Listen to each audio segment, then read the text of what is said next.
Alam na rin naman ng lahat, pero maski alam ng lahat, ang daming tutol sa relationship, ang daming sinasabi na lahat naman na nangyayari sa buhay natin is written sa mas madaling tanggapin lahat.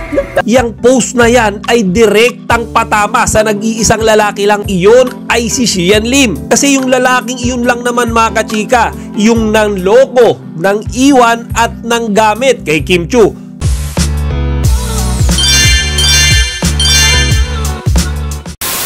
Magandang araw mga kachika! Rigel po ulit ang inyong Chika Patrol. Bago tayo magsimula mga kachika, inaanyayahan ko muna kayong mag-subscribe dito sa ating munting channel para palagi kang updated sa mga latest at nagtitrending na mga showbiz balita. Sa pamamagitan ng isang social media post ay naglabas ng kanyang saloobin ang ating Chinita Princess sa mismong araw ng kanyang kaarawan. Ngayon mga kachika, habang binabasa ko itong post na ito, ramdam na ramdam ko yung kalungkutan na pinaguhugutan ni Kim habang tinatype niya ito. Tara, basahin natin itong post ka na ito ni Kim. I believe that everything happens for a reason. People change so that you can learn to let go.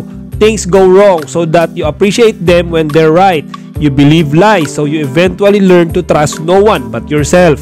And sometimes, good things fall apart so better things can fall together. Another year, another reason to make things right and just enjoy life itself. Ngayon mga kachika, para sa opinion ko yung post na yan ay direktang patama sa nag-iisang lalaki lang mga kachika. At iyon ay si Sian Lim. Di ba mga kachika?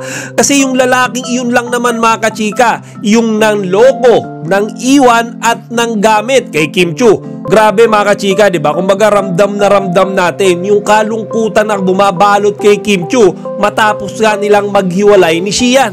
Alam na rin naman ng lahat, pero maski alam ng lahat, ang daming tutol sa relationship, ang daming sinasabi na. So dumadating talaga siya sa point na may gano'n, na nagsiselos. Para sa mga hindi nakakaalam, etong si Sian, 2 taon na niloloko si Kim Chiu habang sila ay magkarelasyon pa. Nangyari na ba sa iyo yung parang maghihiwalay na pero hindi, ilalaban ko to tapos natuloy pa?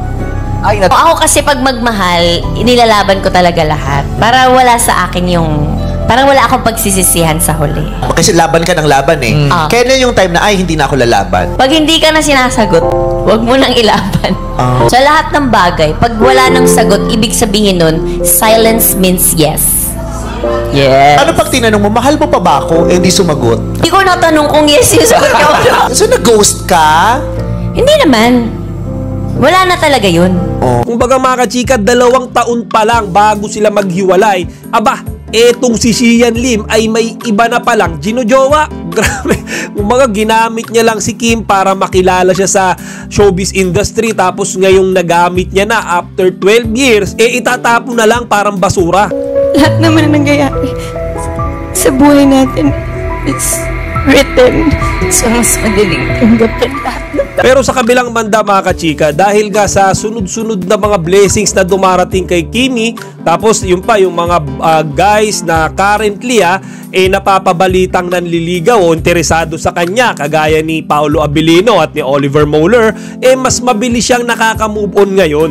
Kumbaga mga kachika, mas mabilis niyang nakakalimutan etong ang lalaking nanloko sa kanya na si Sian Lim. Kaya sa ngayon mga kachika, ang tanging hiling ko lang matagpuan na ni Kimi yung talagang right guy para sa kanya. Yung hindi siya lolokohin, yung tipong hindi siya gagamitin o iiwan din sa huli after ng maraming taon. Kasi mga kachika, deserve ni Kim yung lalaking honest, yung lalaking loyal at faithful sa kanya. Kung kayong tatanungin ko mga kachika, sa mga current na lalaking nililink ngayon kay Kimi, sino sa kanila ang deserve na makakuha sa pagmamahal ni Kim? Yan ba si Paolo Abilino o si Oliver Moeller? Ilagay nyo lang yung opinion nyo dito sa comment section mga kachika para mapag-usapan natin. Chika Patrol signing out! Kachika, huwag niyong kalimutan mag-like, comment, and subscribe. Para sa iba pang mga celebrity news, i-click lamang ang mga videos na ito.